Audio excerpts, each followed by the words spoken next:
The fluorescent lights in the hospital hallway hummed like angry wasps as I stared at the medical chart in my hands.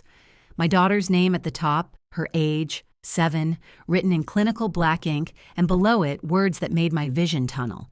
Injuries consistent with deliberate trauma. Child Protective Services contacted. The attending physician's voice sounded like it was coming from underwater. The woman who brought her in claimed she fell down the stairs, but these bruises... He pointed to the photographs clipped to the chart, dark finger-shaped marks on tiny wrists. Children don't get these from falling. My name is Rebecca. I'm 34 and a military logistics coordinator. This is the story of how I dismantled a family's wall of silence. I'd landed at Dallas-Fort Worth just 4 hours earlier, still wearing desert boots and the smell of Syrian dust in my hair. The emergency call had reached me at a forward operating base, where the biggest danger should have been incoming mortars, not the woman my ex-husband had married while I was deployed overseas. "Where is she now?" I asked, my voice steady despite the rage building behind my ribcage like pressure in a kettle. "Room 314, she's stable, but..." The doctor hesitated. "Mrs. Coleman, the woman who brought her in, she left very specific instructions about visitors. Said you were unstable due to your military service." Something cold and sharp settled in my chest. Patricia had been planning this. I found my daughter sleeping under blankets that looked too white, too clean for what had happened to her. Someone had braided her hair, not the messy ponytail I'd taught her to make herself, but a perfect French braid that Patricia always wore. Even unconscious, Emma looked smaller than when I'd left for deployment 6 months ago. The nurse checking Emma's IV looked up when I entered. Her name tag read Linda, and her eyes held the kind of exhaustion that comes from seeing too much. "You're her mother," she said quietly. It wasn't a question. I nodded, unable to trust my voice. "The police officer who took the report, he didn't write down half of what I told him. Said kids get hurt all the time. Accidents happen." Linda glanced toward the door, then lowered her voice. "But I've been doing this for 15 years. I know the difference between an accident and someone hurting a child on purpose." "What aren't you telling me?" Linda pulled out her phone, swiped to a voice recording app. I recorded my conversation with that officer. As the attending nurse, I also documented everything I observed and photographed the injuries for the medical record. Hospital protocol requires comprehensive documentation in suspected abuse cases. She pressed play, a male voice bored and dismissive. "Look, lady, the kid's got a new stepmom. Sometimes it takes time to adjust.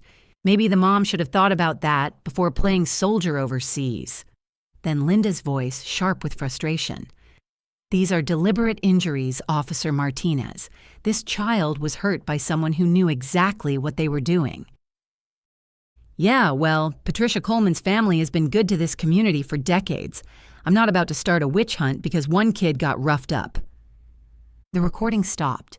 Linda looked at me steadily. "That officer, he's Patricia's cousin, and his supervisor, Patricia's brother-in-law. The woman who hurt your daughter has the entire police department in her family." I stared at Emma's sleeping face, processing what Linda had just handed me. Not just evidence of what happened, but proof that the system designed to protect her had chosen to protect her abuser instead. "I need copies of everything," I said. "Medical records, photographs, your recording, all of it." "Already done." Linda opened a manila envelope and slid it across the bedside table. "I also called Child Protective Services myself, but they said they needed a police report first, which means they're waiting for a report that's never coming." Linda nodded. "Unless you make them write one." I spent the next hour reading every page in that envelope, memorizing details that would be burned into my mind forever. Emma had been brought in at 11:43 p.m. on a Tuesday. Patricia's story was that Emma had fallen down the stairs at home, but the injury pattern showed she'd been grabbed, shaken, and slammed against something hard and flat, like a wall or a floor. The photographs made my hands shake, bruises in the shape of adult fingers, scratches that spelled out exactly what kind of person could hurt a 7-year-old child and then lie about it to medical professionals. By morning, I had a plan. The Coleman family had built their protection network over decades, layering it with marriages, business partnerships, and the kind of small-town influence that made people look the other way. But they'd made one critical mistake. They'd hurt the daughter of someone who spent her career planning logistics for operations that couldn't afford to fail. My first call was to Base Legal Services. Military families have resources civilians don't always know about, and I needed to understand exactly what those resources could do. "Ma'am, if local law enforcement is compromised, you have options," the JAG officer explained. "Military families can request federal intervention under specific circumstances. Child abuse, especially when local corruption is involved, definitely qualifies." My second call was to my commanding officer. I explained the situation in the precise, factual language the military prefers. "Take all the time you need, Coleman," he said. "And if you need resources, official or unofficial, you let me know." The third call was the one that would change everything. FBI field offices don't typically take calls from angry mothers, but they do take calls from active-duty military personnel reporting federal crimes: obstruction of justice, conspiracy to conceal child abuse, civil rights violations under color of law. Agent Sarah Chen met me at a coffee shop 12 hours later. She was younger than I'd expected, but her handshake was firm and her questions were sharp. "How deep does this family's influence go?" she asked, reviewing the evidence Linda had compiled. "Deep enough that a 7-year-old girl is in the hospital and no one's been arrested." "What do you want from us?" I looked her directly in the eyes. "I want them to understand that their protection network just became their trap." Agent Chen smiled. "We can arrange that." The investigation moved faster than I'd expected. Federal agents don't need permission from local police to examine hospital records, interview medical staff, or review recorded conversations between witnesses and law enforcement. Within 72 hours, they had enough evidence to show a clear pattern of obstruction. But I wasn't content to let federal agents handle everything. The Coleman family had spent decades believing they were untouchable. I wanted them to know exactly who had touched them. The next morning, after Agent Chen had given me Patricia's workplace address from their preliminary investigation, I walked into the law office where Patricia worked as a paralegal. The receptionist tried to turn me away, but I'd learned a few things about persistence during my military service. "Tell Patricia that Emma's mother needs to speak with her. Tell her it's about the lies she told the hospital." Patricia appeared in the lobby within minutes, her face arranged in the concerned stepmother expression she'd probably practiced in mirrors. She was smaller than I'd remembered, with carefully styled blonde hair and the kind of manicured appearance that took significant time and money to maintain. "Rebecca," she said, her voice syrupy with false warmth. "I'm so glad you're home. Emma needs her mother right now." "Emma needs the person who hurt her to face consequences." Patricia's expression shifted slightly. "I understand you're upset, but Emma had an accident.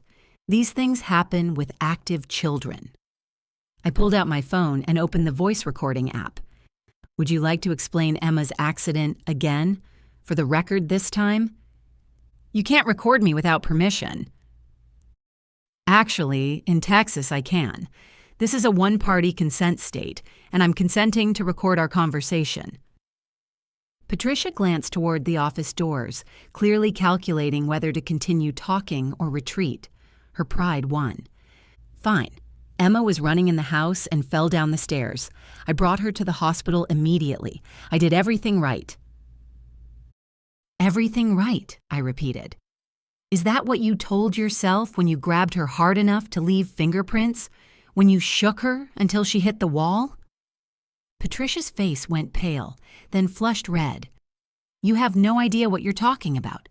Emma is a difficult child. She needs discipline." "She needs protection from you." "From me?" Patricia's voice rose, attracting stares from other people in the lobby. I'm the one who's been raising her while you've been playing war games overseas. I'm the one who feeds her, clothes her, makes sure she gets to school. Where were you when she needed a mother? I was serving my country. Where were you when she needed safety? Patricia stepped closer, her careful composure cracking. Your daughter is a manipulative little liar. Just like you, she makes up stories, causes problems, refuses to follow rules.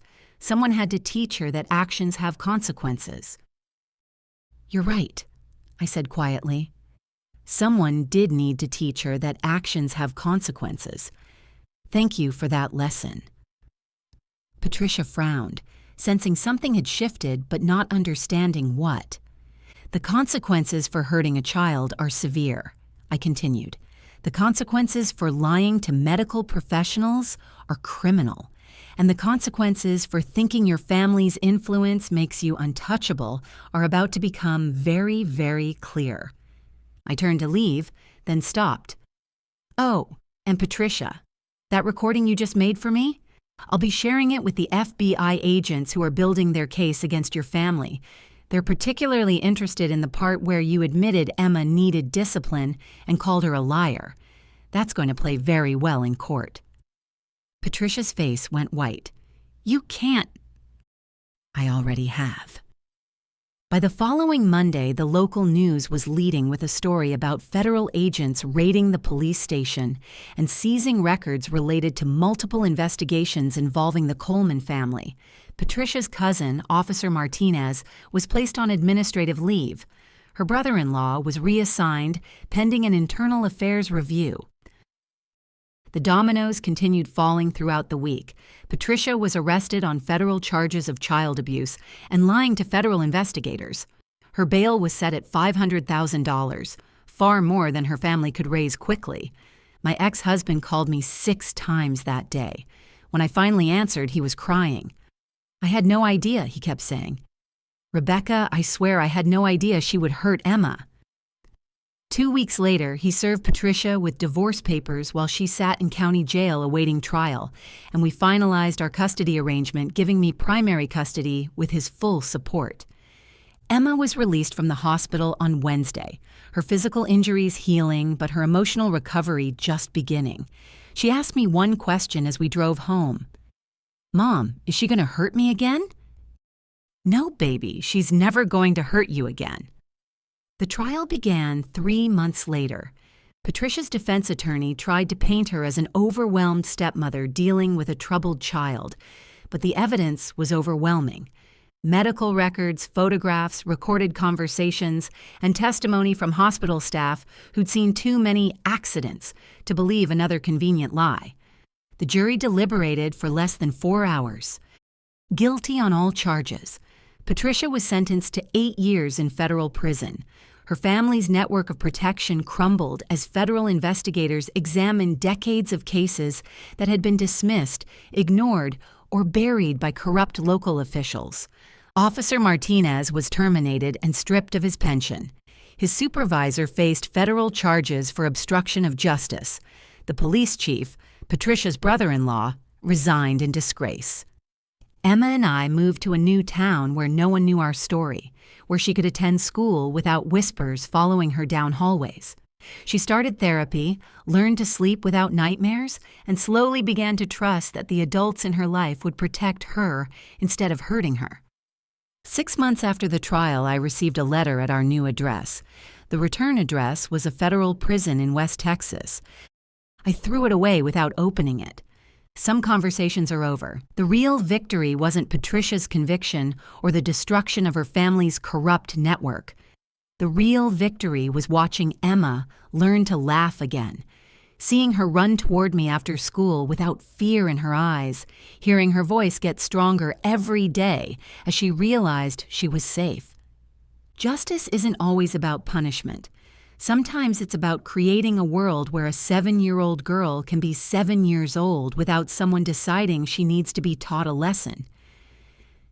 But when someone hurts your child and uses their power to hide behind lies, justice becomes something more personal. It becomes the moment you show them that their power was always an illusion, and your love for your child is the only force that matters. Patricia learned that lesson too late, from a prison cell where her family's influence couldn't reach her, and her carefully maintained appearance meant nothing to the other inmates who knew exactly what she'd done to a little girl. Some people think revenge is about making others suffer. But real revenge is simpler than that. It's about making sure that the person who hurt your family never gets the chance to hurt anyone else's family again. That's a lesson worth teaching, and it's one they'll remember for the rest of their lives. Before you go, here's a quick bonus for sticking around. If you love learning and growing like I do, you need to try audiobooks. I've got an exclusive deal with Audible. Your first month is completely free. That's access to over 500,000 titles, zero cost to you. All the details are waiting in the description. Don't miss this one.